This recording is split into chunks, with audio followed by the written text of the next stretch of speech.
The Camden County, Georgia Sheriff's Office released body and dash camera videos Wednesday of the traffic stop that ended in the fatal shooting of Leonard Cure. Dash cam footage from the deputy's vehicle shows a brief pursuit of Cure's speeding pickup truck before he pulled over. Step out! Get out!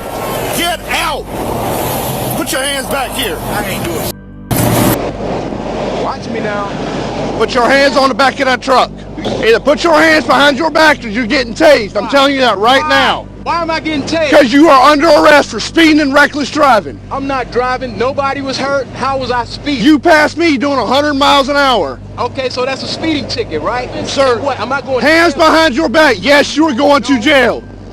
Cure refused to put his hands behind his back, and the argument quickly escalated into a physical confrontation after the deputy tased him.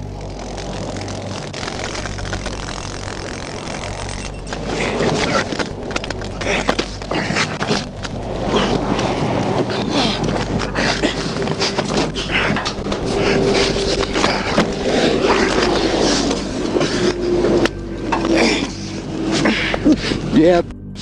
Yep.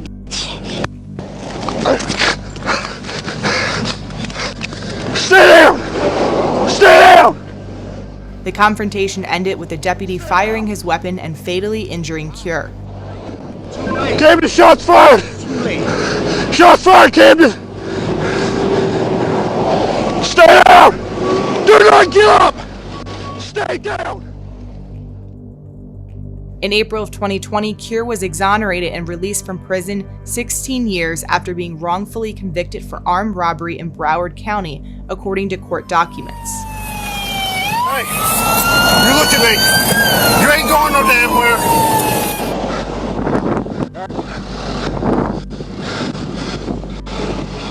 The Georgia Bureau of Investigation said it will conduct an independent investigation of Monday's shooting and turn its findings over to the Brunswick Judicial Circuit District Attorney's Office for review.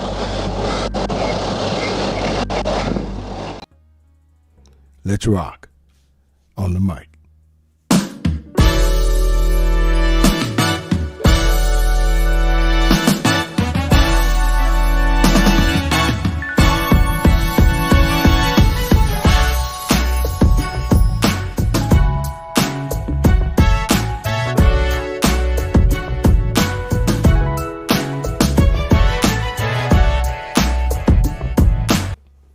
What's up, everybody, and you are listening to the best of the Media Mike Radio Show. I'm your host, the Media Mike Speaks, where we are the voice of the everyday citizen.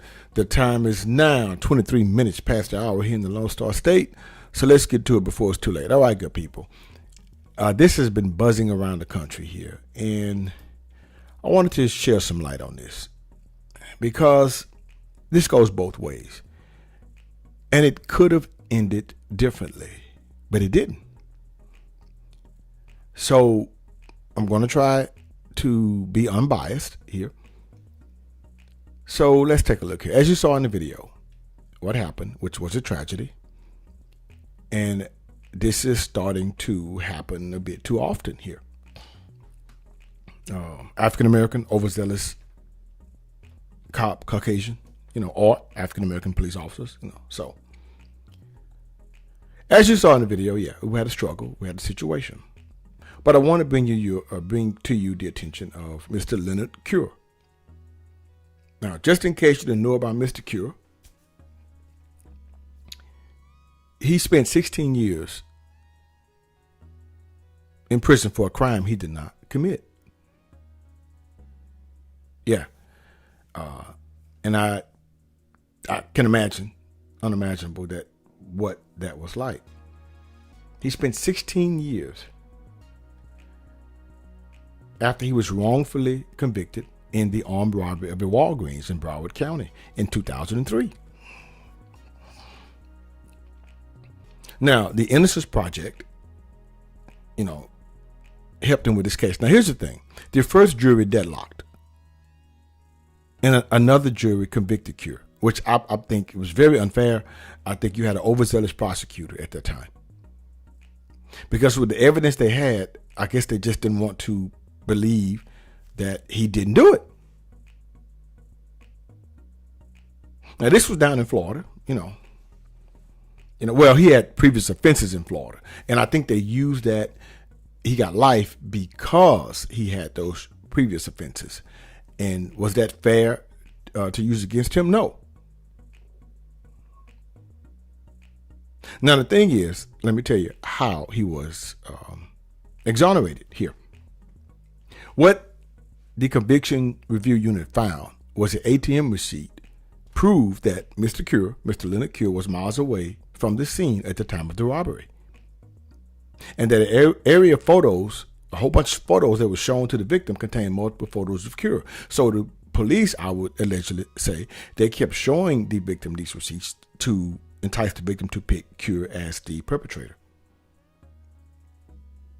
But based on the findings of the ATM receipt and all of that, that shows that he was not there, they realized, the state of Florida realized that he was actually innocent and moved for his release and exoneration. Now, for his pain and suffering and loss of freedom, he was awarded a compensation of $817,000. Just a little bit, around $1 million here. Plus educational benefits for his time in prison. Now, he did receive the money. He received it in August, and he used it to purchase a home in Georgia.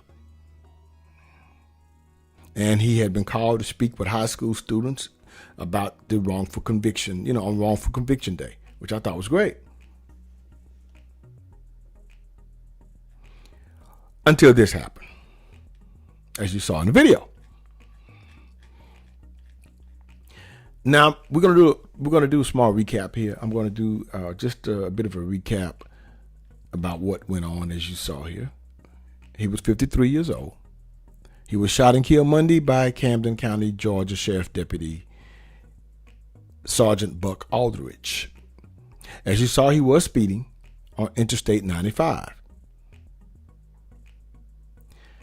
I don't know why he was speeding. He was going at least 100 miles per hour, and the speed limit was 70, 30 miles over. That's going to get you pulled over. As you saw, he yelled at, Aldrich yelled at Mr. Cure, get your hands out of the truck. I think that was a little bit over aggressive. Yeah, it was. Cure steps out, tells the deputy he's not doing anything. I'm like, okay, you were speeding, man. Okay. Taser comes out, all this stuff goes bad. Now, whether Mr. Cure knew or not that you could go to jail for speeding in Georgia, I don't know. Ignorance of the law is no excuse. But things went bad. It went bad. Now, I'm going to give you my thoughts on this. Since that time, the deputy has been placed on administrative leave pending the investigation.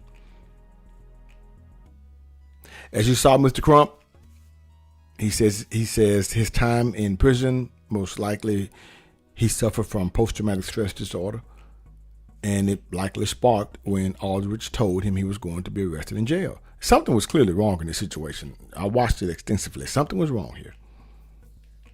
Something's really wrong. So, in my opinion, Mr. Cure, the victim, it seems that something was wrong. Now, I don't know whether he was under some type of influence or what, but his behavior was a bit out of the norm. Now, as for the deputy, Sergeant Aldrich, he did seem a bit overly aggressive. In my opinion, this situation could have been handled differently. Now, as for Mr. Cure, attacking the deputy is totally wrong. And the deputy did use the use of force continuum. First verbal command, then the taser, then the asperton, and then you move up to deadly force. This is where things get funny. Now, but we're not out of the woods yet. Now, I'm not sure what was wrong with Mr. Cure. I can only speculate.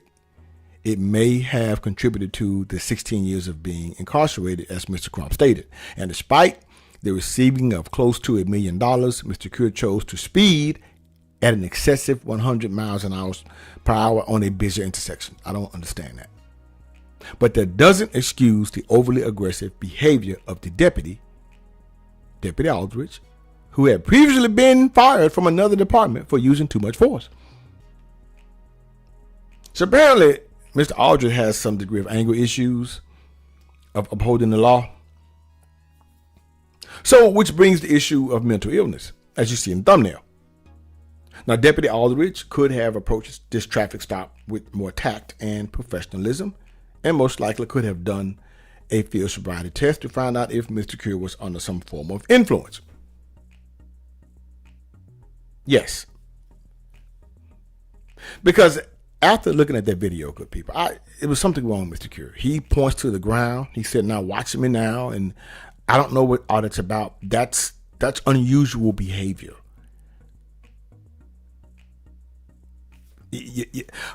If I had to guess,